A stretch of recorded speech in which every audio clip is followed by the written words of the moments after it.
야고보서 1장 9절에서 11절까지 말씀이 되겠습니다.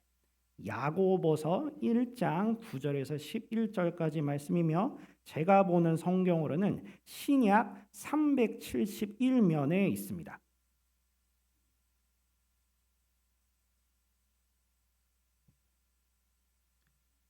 야고보서 1장 9절에서 11절 말씀이며 371면을 찾으시면 됩니다. 자, 그러면 다 찾으신 줄로 믿고 저와 모든 분들이 한 목소리가 되어서 봉독하도록 하겠습니다.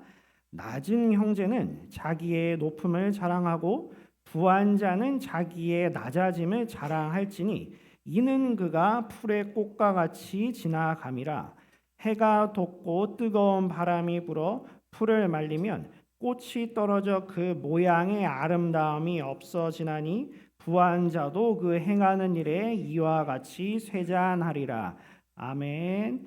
이 시간 담임 목사님께서 나오셔서 우리의 자랑이라는 제목으로 말씀 전하실 때 큰 은혜 받으시길 바랍니다.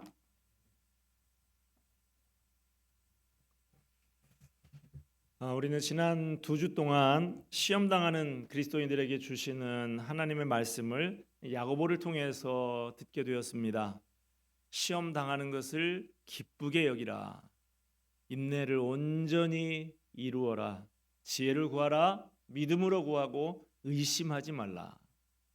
오늘 본문은 그리스도인들이 당하는 시험에 구체적으로 어떤 것이 있는지 예를 들어서 설명하고 있습니다. 그리고 그 시험을 어떤 자세를 가지고 이겨내야 할 것인지 가르쳐주고 있습니다. 오늘 본문은 우리가 흔하게 당하는 대표적인 시험거리를 언급하고 있는데요. 그것은 바로 돈에 대한 문제입니다. 우리가 여러 가지 문제로 시험을 당하게 되지만 모든 사람이 공통적으로 겪는 문제가 아마 경제적인 문제일 거예요. 요즘 세대별로 각기 다른 원인 때문에 경제적인 어려움에 허덕이고 있다고 합니다. 하우스 푸어라고 하죠. 주택 자금 때문에 쓸 돈이 없고, 허니문 푸어, 결혼 때문에 가난해지고, 에듀 푸어, 아이들 가르치느라고 허리가 휘고, 실버 푸어, 나이가 많아서 수입이 없어서 궁핍해지고, 영끌이라고 하죠. 영혼까지 다 끌어모아서 그래서 아파트는 하나 장만을 했는데 이제 이게 명의만 내 집이지 은행 대출금 비율이 높다 보니까 실제로는 은행 거나 다름이 없어요. 주택담보대출 이율이 높아서 대출금 갚아 나가느라 쓸 돈이 없는 집이 많습니다. 집을 사지 않아도 결혼 비용과 또 전세금 때문에 빚을 지고 사는 허니문 푸어도 적지 않다고 그럽니다. 한 결혼 정보 업체에서 최근 2년 이내 결혼한 신혼부부들 1000명을 대상으로 조사를 했는데요. 집을 얻고 결혼하고 또 예물, 예단, 혼수, 신혼여행 등등 결혼 비용이 2024년 올해 기준으로 해서 평균 2억 9,748만 원이 들었다고 합니다. 3억 원 가까이 되는 거예요. 한 신문사에서 해마다 결혼 비용 변화를 추적해 보니까 젊은이들이 도저히 감당할 수 없는 속도로 결혼 비용이 치솟는 추세가 뚜렷하다고 합니다. 그 격차를 메우는 게 결국 양가 부모의 자산이라는 거예요. 부모의 도움이 없이는 빚을 지지 않고 신혼을 시작하는 게 거의 불가능하다는 것이죠. 혼자서는 해결하기 어려우니까 캥거루족이라 그러죠. 너나 없이 점점 캥거루처럼 부모에게 기대는 경우가 많다는 것입니다. 한국보건사회연구원의 2018년 보고서에 따르면 자녀 한 명을 낳아서 대학을 졸업시킬 때까지 교육비와 추가 생활비를 합쳐서 평균 총 3억 4,790만 원이 필요하다고 합니다. 물론 이것은 전국 평균이고요. 우리 사는 이 수원과 같은 대도시에서는 사교육비 부담만 해도 거기 더하기 2,400만 원이 더 든다고 이야기를 합니다. 아이들 교육 때문에 저축할 여력이 없는 에듀푸어는 은퇴한 뒤에도 빚 걱정을 해야 할 실버푸어로 전락할 가능성이 높다고 그럽니다. 서울대 노화고령사회연구소의 조사에 따르면 베이비붐 세대 1955년에서 63년 세대의 노후 대비를 위한 월 평균 저축액이 17만 원에 불과하다고 합니다. OECD 경제협력개발기구에 따르면 우리나라 노인 빈곤율은 45%에 달하는데 OECD 평균치가 13.3%예요. 훨씬 웃도는 것이죠. 혼자 사는 노인들의 상황은 더욱 심각합니다. 삼성경제연구소에 따르면 우리나라 노인 1인 가구의 빈곤율이 OECD 회원국 중에 가장 높은 77%에 이른다고 이야기를 합니다. 21세기를 살아가는 우리가 상대적인 빈곤의 문제를 겪고 있다고 하면 오늘 본문이 기록된 때에 그리스도인들은 절대적인 빈곤에 시달리고 있었습니다. 오늘 말씀은 이런 경제적인 이유 때문에 시험을 당하고 있는 사람들에게 주어지고 있습니다. 오늘 본문에서 야고보는 경제적인 능력과 상관없이 모두 다 형제라고 부르고 있습니다. 가난한 사람에게는 낮은 형제라고 부르고 있어요. 부유한 사람에게는 부한자 이렇게 나오는데 그것은 바로 앞에 낮은 형제라고 해서 형제라는 말이 이미 앞에 나오고 있으니까 생략한 것이지 부한 형제라고 부르는 것과 같은 것입니다. 이렇게 경제력에 있어서 차이가 나는 두 부류의 사람들에게 똑같이 형제라는 말을 쓰는 것은 가난한 사람이나 부유한 사람이나 다 같다, 하나다라고 하는 것을 강조하고 있는 것입니다. 가난해도 그리스도 안에서 한 형제예요. 부유해도 역시 그리스도 안에서 한 형제입니다. 경제적인 형편의 차이가 우리 그리스도인의 하나됨을, 형제됨을 나눠 놓을 수 없다는 거예요. 여기 낮은 형제 그럴 때 낮다라는 말은 경제적인 면에서만 쓰이는 말은 아닙니다. 경제적으로 어렵고 배움이 짧고 사회적인 신분이 낮은 위치에 있는 사람을 가리킬 때 사용되는 말이에요. 그런데 오늘 본문은 그렇게 여러 가지 측면에서 낮은 위치에 있는 사람들로 높음을 자랑하라 라고 합니다. 9절 말씀 보니까 낮은 형제는 자기의 높음을 자랑하고, 이 말씀을 실제적으로 한번 생각해 보십시다. 이 사람들은 예수 믿기 전에는 이런저런 모임에 나가면 가난하고 무식하고 신분이 낮다고 아예 사람 취급을 받지 못했던 사람들이에요. 그런데 이제 예수 믿고 교회에 나가니 달라졌어. 모든 사람이 예수님 안에서 다 똑같은 형제입니다.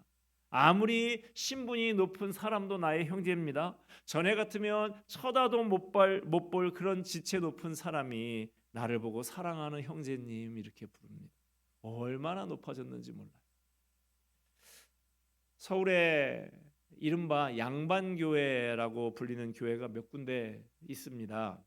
한국교회 초기에 종로에 있는 어느 교회에 백정 아시죠? 백정이 출석을 했어요. 아시는 대로 백정은 대표적인 천민입니다. 그런데 그 백정이 예수님을 열심히 믿고 봉사도 많이 했습니다.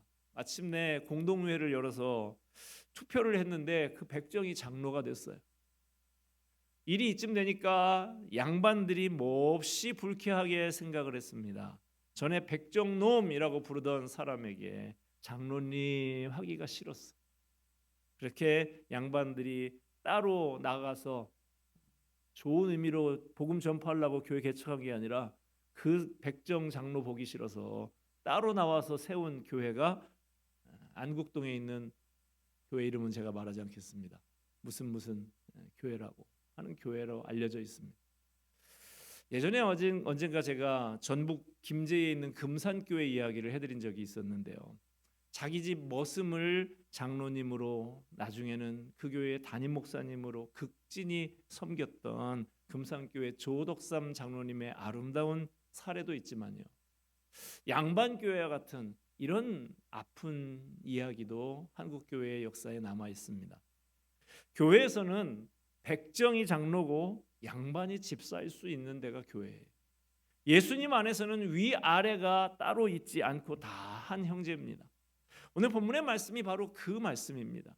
예수님 때문에 낮은 위치에 있던 사람이 그 위치가 많이 높아진 거예요. 그 높아짐을 자랑하라 하는 것입니다. 특히 여성들의 경우에 예수님 때문에 많이 높아졌습니다. 예전에 우리나라도 그러지 않았습니까? 무슨 댁 아니면 누구 엄마지 자기 이름도 잃어버리고 살았던 사람들 아닙니까? 이 세상에서 여자에게서 나지 않은 사람이 한 명도 없는데 지나온 세월 동안 여성들이 얼마나 멸시를 당하고 푸대접을 당했는지 모릅니다. 요즘 우리 교회 여성들 보면 소위 팔자가 폈다 그런 생각이 듭니다. 제가 15년 됐는데 우리 교회 온 지가 15년 전에 성덕교회 부임할 때 식당 봉사 순서가 돌아오면 주일에만 밥을 하는 게 아니라 토요일부터 나와서 준비를 하면서 밥을 했습니다. 그 식당 봉사 순서가 2달에 한 번씩 돌아왔어요. 1년에 6번 정도 해야 됐습니다. 이제 1년에는 몇 번 오죠? 2번밖에 안 돌아옵니다. 그때는 반찬을 서너 가지씩을 해서 했는데 이제는 국밥 또는 간편식 하나만 해서 뜨거운 물만 부어주면 됩니다. 게다가 배식에 설거지에 청소까지 남성들께서 팔 걷어붙이고 섬깁니다. 형제들이 앞치마를 두르고 구정물을 튀겨가면서 설거지하는 모습이 제가 볼 때는 참 보기 아름다운 것 같습니다. 이게 이상한 게 아니에요. 누구는 밤낮 부엌에서 일하고 다른 사람은 당연한 듯이 받아만 먹는 것이 잘못된 것이죠. 에헴 하면서 거드럭거리고 대접받으려고 하는 사람 하나도 없는 교회가 건강한 교회입니다. 높은 사람 낮은 사람이 따로 있지 않고 남자와 여자가 따로 없이 서로 다른 사람을 높여주고 자기는 낮은 자리에서 섬기는 모습, 이것이 예수님 안에서 하나된 교회의 아름다운 모습인 것입니다. 우리는 자칫 가난하기 때문에 불행하다고 생각하기가 쉽습니다. 어려운 일을 만나면 이런 생각이 들 수가 있어요. 내가 돈만 있었다고 하면 이런 어려움을 당하지 않았을 텐데. 그러나 성경에 나오는 가난한 사람들은 돈이 없다는 이유 때문에 불행하지 않았습니다. 예수님을 만난 이후에 그 누구보다도 행복해졌어요. 재물이 많은 것과 행복은 비례하는 게 아니죠. 오늘 말씀은 가난한 성도들, 사회적인 지위가 낮고 뭐 하나 내놓을 것이 없는, 자랑거리가 없는 성도들에게 높음을 자랑하라라고 말을 합니다. 뭘 자랑하라는 거죠? 영적인 신분, 영적인 부유함, 영적인 권세를 자랑하라는 것입니다. 조선시대에 암행어사라는 제도가 있었죠. 우리 시대로 하자면 대통령 직속의 암행 감찰반 정도가 되지 않을까 싶습니다. 암행어사는 겉은 남루하게 초라해 보여서 사람들이 거들떠 보지도 않지만 그 긍지가 대단합니다. 왜냐? 그 품속에 품고 있는 마패가 있기 때문에 그런 것이죠. 보이지 않는 권세를 품속에 품고 있기 때문에 사람들이 뭐라고 하든지 전혀 굴하지 않고 당당합니다. 춘향전에서 이몽룡이 한번 보세요. 장모 월매가 핀잔을 주고 구박을 하고 해도 전혀 개의치 않고 너털 웃음을 웃고 있습니다. 변사또가 모욕을 하고 조롱을 해도 끄떡이 없어요. 예수 믿는 사람은 비록 가난하다 해도 굴하지 않습니다. 영적인 마패를 소유한 사람들이기 때문이죠. 우리는 다 예수님 때문에 높아진 사람들입니다. 천사도 흠모하는 영광스러운 하나님의 자녀가 되었어요. 그러므로 절대로 비굴하지 않습니다. 할렐루야. 주님의 은혜로 나를 하나님의 자녀 삼아 주시고 이렇게 존귀한 존재로 높여 주신 것을 생각하면 우리는 즐거워하고 자랑스러워해야 합니다. 비록 지금은 당장 손에 쥔 것이 없어서 좀 불편하기는 해도 절대로 낙심하거나 비굴해지지 않을 수 있습니다. 제가 그 교회 고등부 시절에 저를 가르쳤던 그때 아마 처녀 선생님이셨던 것 같은데, 아가씨 선생님이셨는데, 그분이 우리 그 학생들에게 그런 얘기를 해주셨던 기억이 왠지 지금까지 기억이 납니다. 가난한 거는 좀 불편할 뿐이지 죄가 아니야. 좀 가난한 거는 불편할 수 있어. 그러나 그것은 잘못되거나 주눅들 일이 절대로 아니야. 그 말씀이 오늘 이 야고보서의 말씀과 상당히 일치하는 말씀이 아닌가 싶습니다. 우리는 돈 때문에 행복한 사람이 아니라 예수님 때문에 행복한 사람들이에요. 인생의 참 행복이 예수님에게 있습니다. 야고보는 바로 이것을 우리에게 일깨워 주고 있는 것입니다. 여러분, 경제적인 문제 때문에 어려우십니까? 집 문제로 찌들리고 아이들 가르치느라 허덕이고 시집 장가 보낼 생각을 하면 마음이 무겁습니까? 벌어놓은 것 하나도 없는데 나이가 훌쩍 들어버렸습니까? 하나님께서 여러분의 안타까운 형편을 돌봐 주시기를 바랍니다. 풍족히 부어 주시기를 바랍니다.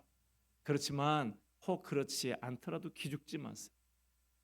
우리 안에 예수님을 모시고 있고 우리가 예수님 안에 거하는 한 저와 여러분은 존귀한 존재고 부요한 인생인 줄로 믿으시기를 바랍니다.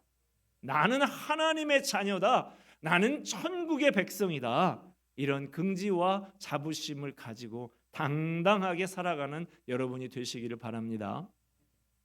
오늘 말씀은 가난한 사람들에게 뿐만 아니라 부요한 사람들에게도 권면하고 있습니다. 뭐라고 권면합니까? 낮아짐을 자랑하라. 왜 그렇다고 합니까? 자, 10절 같이 봅시다. 우리 같이 한번 읽으십시다. 부한 자는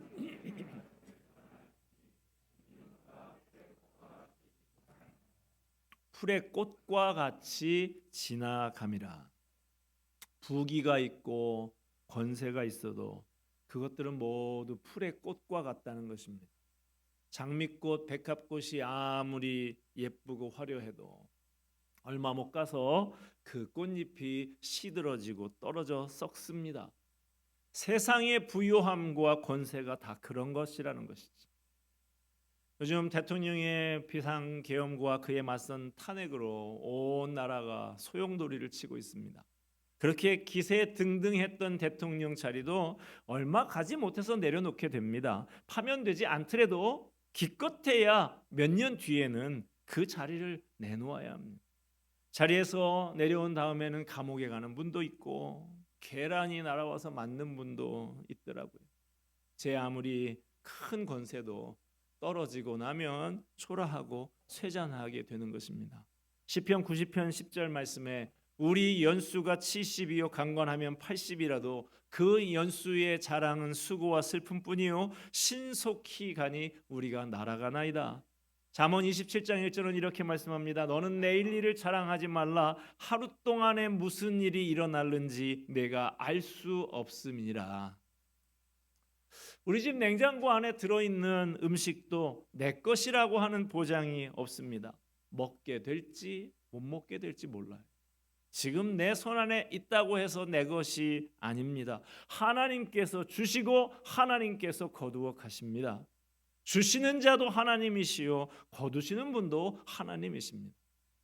고린도전서 4장 7절 내게 있는 것 중에 받지 아니한 것이 무엇이냐? 내가 받았은즉 어찌하여 받지 아니한 것 같이 자랑하느냐?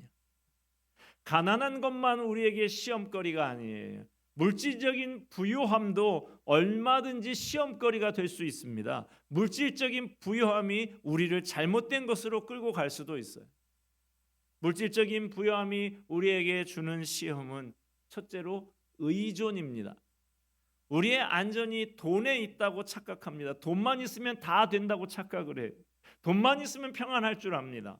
하나님보다 돈을 더 의지하게 만드는 무서운 시험이 물질적인 부요함에 따라올 수 있는 것입니다. 물질적인 부요함이 우리에게 주는 또 다른 시험은 교만입니다. 돈이 풍족한 사람 교만하기가 쉬워요. 사람을 쉽게 괄시합니다. 사람을 돈으로 판단하는 악한 생각을 갖기가 쉽습니다. 교회에서 물질이 넉넉하고 영향력이 있는 사람들이 겸손하면 그 교회는 평안하고 은혜로워요. 힘있고 높은 사람이 낮아져서 섬기는 모습을 보이면 하나님께 영광이 되고 교회에 덕이 되고 자신에게는 복이 됩니다. 문제가 많고 시끄러운 교회의 소문을 들어보면 10중 8구는 그 교회의 터줏대감들이 문제예요. 새신자들이 문제 일으키는 교회 봤습니까? 목사가 목에다가 힘을 주고 있든지 교회의 터줏대감들이 권세를 부리든지 하는 문제가 있어요. 가만히만 있으면 존경받을 수 있는 분들인데 괜히 나서서 목을 뻣뻣이 세우고 입을 열어대는 바람에 오히려 멸시를 당하게 되는 경우가 많이 있습니다. 잠언 16장 18절 말씀입니다. 교만은 패망의 선봉이요 거만한 마음은 넘어짐의 앞잡이이니라. 예수님을 바로 믿는 사람은 부자가 되어도 교만하지 않습니다. 영향력 있는 자리에 올라가도 권세를 부리지 않습니다. 돈이나 권력은 있다가도 없어지는 것, 돌고 도는 것인 줄 알거든요. 물질은 하나님께서 내게 선한 일을 하라고 주신 사명이요 나는 단지 청지기일 뿐입니다. 물질의 부유함 뿐만 아니라 남들보다 많이 공부한 지식의 부유함도 마찬가지예요. 그게 교만의 이유가 되지 않습니다. 남들보다 머리가 좋고 특별한 재능이 있는 것도 자랑할 일이 아니에요. 오늘 본문에서는 자기의 낮아짐을 자랑하라라고 말씀하고 있습니다. 이 말씀의 의미는 스스로 맨 밑바닥까지 내려앉으라 하는 거예요. 내가 처음 출발했던 출발점으로 기본으로 돌아가라는 것입니다. 내가 죄인이라는 것, 죄인인 내가 구원받아서 하나님의 자녀가 되었다는 것, 바로 거기로 돌아가라. 거기에 내려앉으라 하는 것입니다. 그것 외에는 자랑거리가 없다는 거예요. 사도 바울은 자신의 자랑에 대해서 이렇게 말을 하고 있습니다. 내가 부득불 자랑할진대 내가 약한 것을 자랑하리라. 고린도후서 12장 9절에서는 크게 기뻐함으로 나의 여러 약한 것들에 대하여 자랑하리니 이는 그리스도의 능력이 내게 머물게 하려 함이라. 내가 약할 때에 예수님을 더욱더 의지하게 되며 예수님의 능력이 내 안에 머물게 되기 때문에 약한 것으로 인하여 자랑한다는 거예요. 고린도후서 10장에서 이렇게 말씀합니다. 자랑하는 자는 주 안에서 자랑할지니라. 남보다 돈 많은 것 자랑하지 말고 남보다 많이 배운 것 자랑하지 말고 오히려 예수님으로 인해서 낮아지고 섬기는 자가 된 것을 자랑하라는 것입니다. 오늘 말씀은 우리에게 물질적인 시험에서 승리하라고 하십니다. 가난이 주는 시험도 있고 부유함이 주는 시험도 있습니다. 우리 앞에 닥쳐오는 물질의 시험 앞에서 어떻게 할 것인가? 가난의 시험이 닥쳐올 때 비굴하지 말라고 하십니다. 자학하고 멸시하는 일에서 벗어나서 하나님께서 내게 주신 부유함을 믿음으로 바라보아야 합니다. 부유의 시험이 닥쳐올 때 으스대지 말라고 하십니다. 교만하지 말고 겸손해야 합니다. 내 것이 아무것도 없습니다. 내가 가져온 것이 없고 내가 만들어낸 것이 없습니다. 다 풀의 꽃과 같은 것들입니다. 다 지나가는 것들입니다. 늘 나의 출발점으로 기본으로 다시 돌아가서 하나님께서 내게 베풀어 주신 놀라운 은혜를 기억해야 합니다. 가난한 자나 부유한 자나 낮은 자나 높은 자나 우리가 자랑할 것은 무엇입니까? 예레미야 9장 23절 24절 말씀입니다. 여호와께서 이와 같이 말씀하시되 지혜로운 자는 그의 지혜를 자랑하지 말라. 용사는 그의 용맹을 자랑하지 말라. 부자는 그의 부함을 자랑하지 말라. 자랑하는 자는 이것으로 자랑할지니 곧 명철하여 나를 아는 것과 나 여호와는 사랑과 정의와 공의를 땅에 행하는 자인 줄 깨닫는 것이라. 나는 이 일을 기뻐하노라. 여호와의 말씀이니라. 갈라디아서 6장 14절 내게는 우리 주 예수 그리스도의 십자가 외에 결코 자랑할 것이 없으니. 십자가를 자랑하십시다. 예수님을 자랑하십시다. 주님의 피 묻은 복음을 자랑하십시다. 이것이 우리의 자랑입니다. 시편 말씀 몇 군데 읽고 말씀 마치고자 합니다. 시편 27편 7절 말씀. 어떤 사람은 병거, 어떤 사람은 말을 의지하나 우리는 여호와 우리 하나님의 이름을 자랑하리로다. 시편 34편. 내 영혼이 여호와를 자랑하리니 곤고한 자들이 이를 듣고 기뻐하리로다. 시편 105편. 그의 거룩한 이름을 자랑하라. 여호와를 구하는 자들은 마음이 즐거울지로다. 우리의 자랑, 우리의 기쁨은 무엇입니까? 오직 주님뿐입니다. 주님의 십자가뿐입니다. 기도하겠습니다. 은혜와 사랑이 풍성하신 하나님 아버지, 어떤 사람들은 허탄한 것들을 자랑하고 교만하고 스스로 높은 척하지만 우리 그리스도인들은 주님이 높여주신 것, 주님의 놀라운 은혜, 우리 주님을 기뻐하고 자랑하는 자가 되어야 할 줄로 압니다. 이 자리에 있는 오늘의 말씀을 받은 우리 모두가 참으로 혹시 가난하다 할지라도 비굴하지 않게 하여 주시옵소서. 부요함이 내게 있다 하더라도 다시 기본으로 돌아가고 다시 하나님의 은혜, 주님의 십자가의 복음 붙들고 살아가게 하여 주시옵소서. 예수 그리스도의 이름으로 기도하옵나이다. 아멘.